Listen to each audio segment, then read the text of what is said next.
quickly climb up here and deal with this asshole. So shields block arrows always. Unless, of course, the arrow is elemental, then it will do some damage to you, but you'll still block a lot of it. Oh, one of them dropped an item. I didn't see that. Bleedstone. That's useless. Bleed is pretty bad in this game. I'm kind of sad about that, because in Dark Souls 1, Bleed was great. In this game, Bleed isn't really all that great anymore. It's kind of like nerfed. I mean, I guess it works sometimes. Sometimes you can do Bleed to enemies, but it's really bad. There we go. So anyways, there's two big guys down there, but before we fight them, I want to kick this. And also, guess who is returning? His third chance to try to beat us. Good old Pursuer is down here. Now the problem is, I don't want to fight Pursuer and these enemies at the same time. So what we're gonna do is a bit of clever tricks. We shoot him in the back. Oh wow, that did a lot of damage. These guys have less health than I thought. Come on, do an attack. Okay, that's the insta-kill attack. If that grabs you, you're dead. There we go. 3 hits kill him. My weapon does a lot of damage. But yeah, that one grab attack is literally an insta-kill. I've never survived it. You might be able to survive it with like Iron Flesh and a bunch of other buffs, but I've never survived it. It does so much damage, and it does bleed, and it does so much bleed build up. Anyways, here he is! Alright, third time's the charm, man. You can do it this time. I believe in you. I believe in you, man. You can kill me. You can do it. Seriously, that attack is just a free hit for me. That attack is actually kind of rare. Doesn't do very often. The rarest attack he has is his long-ranged beam attack. Or it's not a beam, it's like a weird projectile thing. I tried parrying there, but I was in the oh my god! Did we die? Oh, we died! Okay, so we actually died to him. So it's 2-1 to me. Yeah, his melee attack pretty much hit the very back of our hitbox just before we got into the invincibility frames of our roll. And that is also our first death, I believe. We don't look very pretty now. Yeah, that is our first death, I think. Okay, so first death is to buff Pursuer at starting area. I guess he got really pissed off at me, like, telling him that he's a shitty enemy that he'll never kill me. And I guess he killed me. Alright. Well, I'm back for our fourth battle. And this time, I'm gonna win. This time I'm not gonna get caught in your animation thing.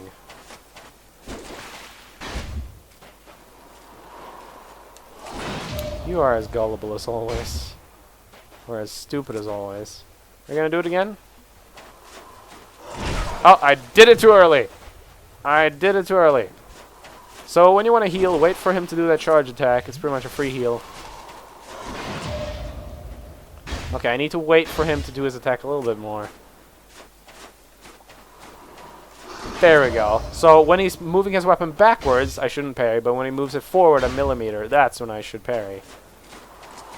You can also parry that charge, but I'm not very good at parrying that attack. I've done it once. Okay, he's doing his attack, so stand behind him, but don't touch him.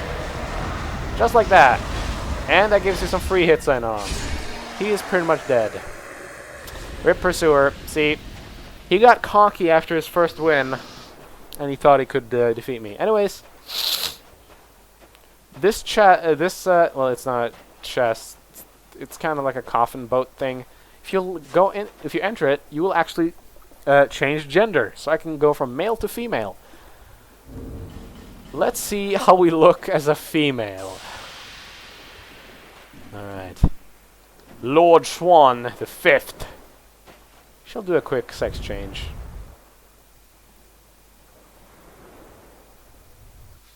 It's fine. Just don't worry about it. Alright. So let's get out of the light. Let's get into the darkness. Let's see. Do we look ugly as hell? Hold on. First of all, I equip these damn rings. I think we look pretty damn ugly. It's not horrible, but We do look like a cross-dresser at this point. Ugh. Yeah, it's not very fitting of my character to look like this. By the way, that leather set may not look pretty, but hey, it'll give us the dodges. Anyways, we're gonna change back, because having breastises isn't really what Lord Schwan enjoys, so we're gonna get the penis back.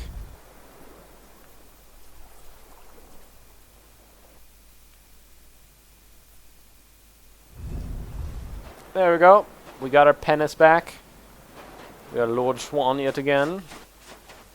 Fun fact, if you make a female character with tons of eyeliner, the male version will have tons of eyeliner. And it is gross!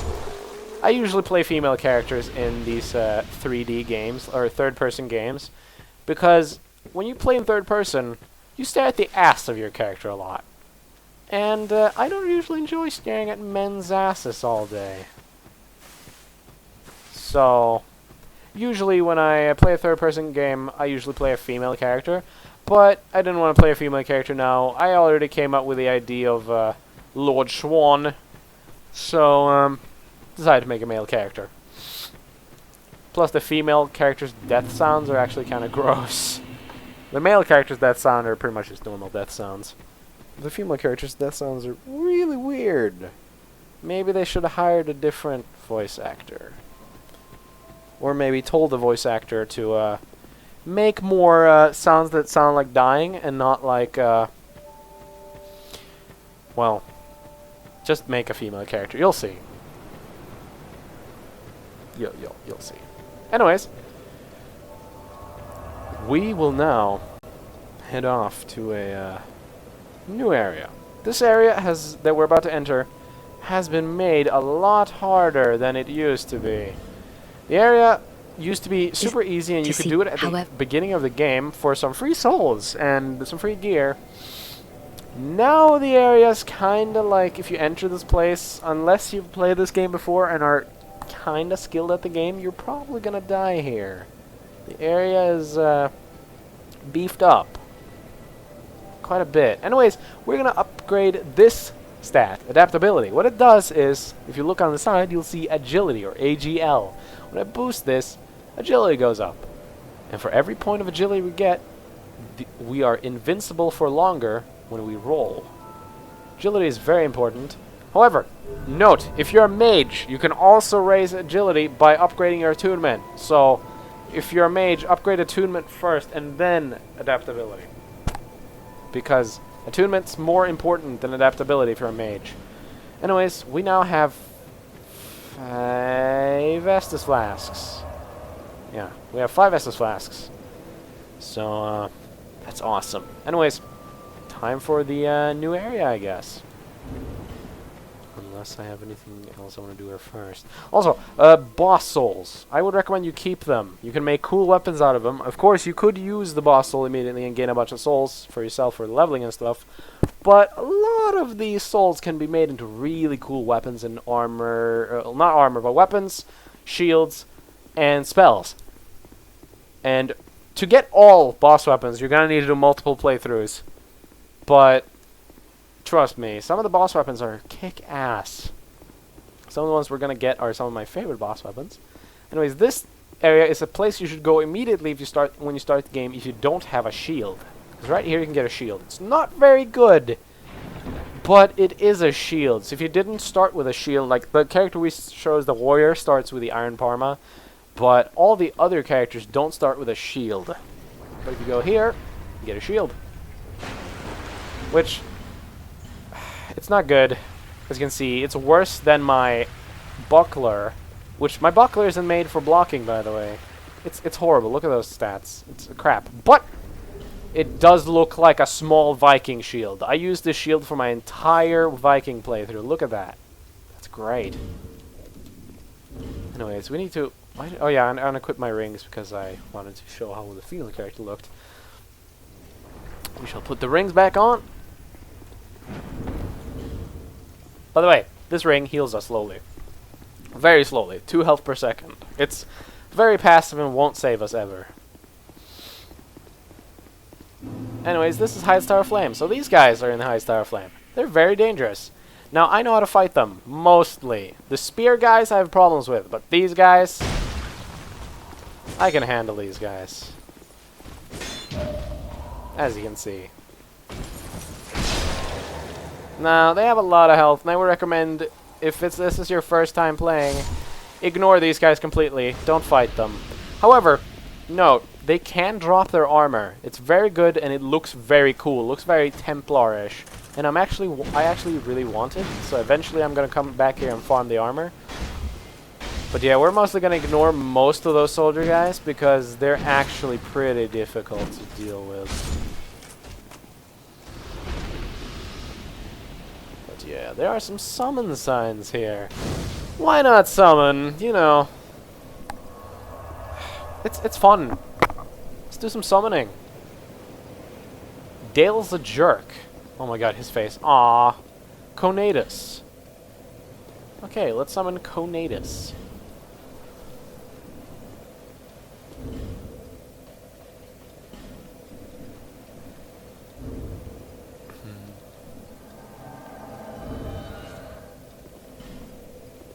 Welcome.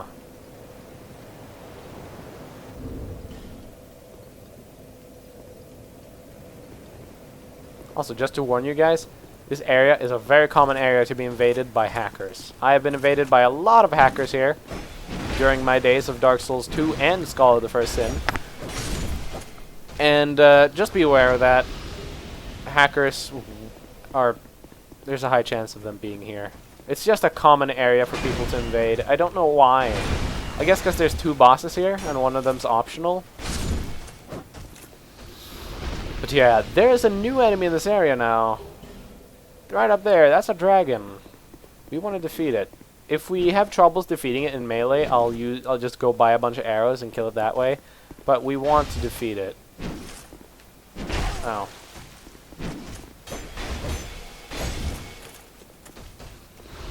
Anyways, this guy wants us to probably use that thing right there. I don't. I don't like raising the platforms. It doesn't help me. The trick I like to kill the boss down there, which you can see from... Actually, we can't see him anymore. There's a boss down there. The trick I like to use to kill him is the fall-off trick, where you can make the boss kill himself. It is the funniest glitch in the game. Or exploit, I guess. It's really funny. It's just... The boss kills himself. He's like, I can't deal with life anymore. I'm gonna walk off this cliff. He's gonna go fight those guys. Huh.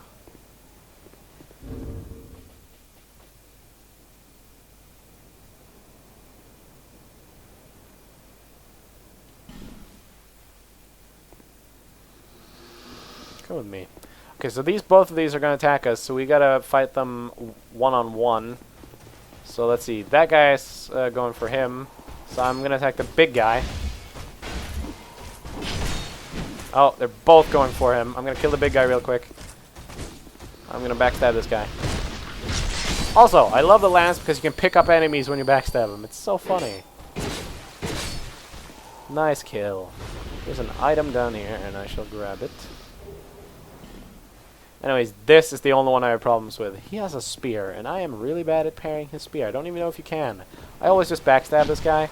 Oh, and I guess you can just stun him like that. Anyways, he has a problem where he jumps forward a lot. And when enemies jump forward like that, you can just backstab them. Here's the problem. That's a dragon.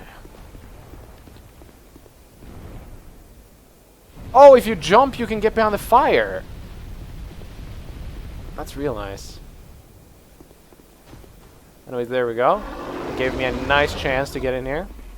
Now I know that, because I've always been hit by a fire attack, but I guess if you run and jump, it won't hit you. There we go. Dragon's dead. We get an awesome shield called the Watch Dragon Parma, which improves our item drop chance when we wield it. So whenever I'm going to be farming enemies, I'm going to be wearing that shield. It's amazing for farming. But yeah, this boss up here is optional, but I recommend you go fight him immediately if you're familiar with this game's controls and you've learned the game a bit now. If you're still bad at the game, don't go fight this boss until later in the game. it's not going to be worth it. The reason to fight him now for us is, well, we can kill him. So why not do it? Time to kill this boss.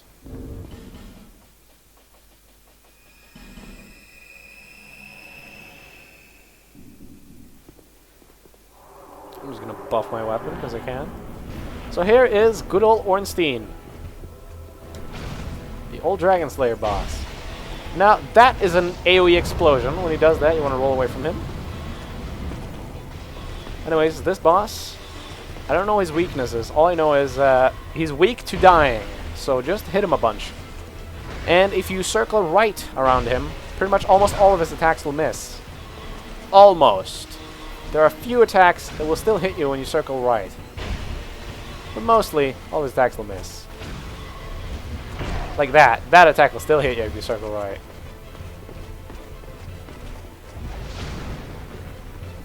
Fuck.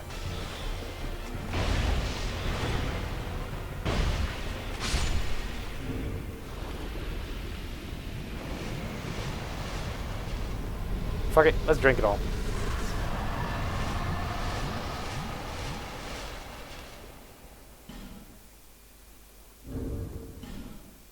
Woo! Yes! Best animation.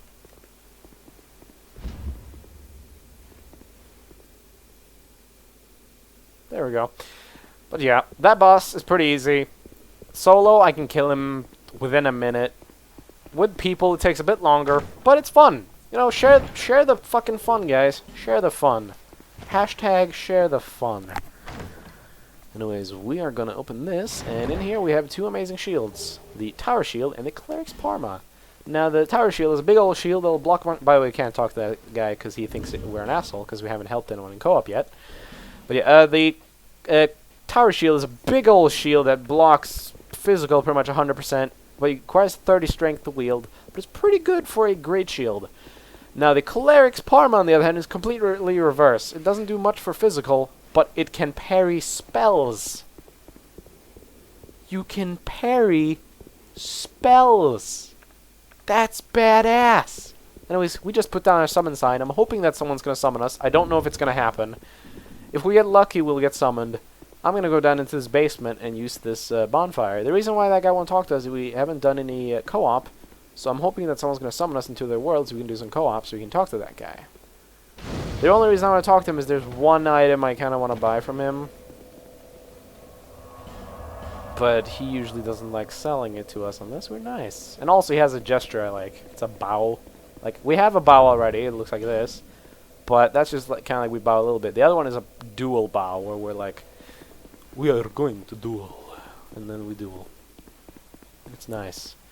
Anyways, on to the next boss. By the way, if you kill this boss, nothing happens. The boss just dies. If you kill the other boss first, every single one of those white knight guys in here will aggro on you. So that's why you should kill this boss first. Because if you kill the other boss, every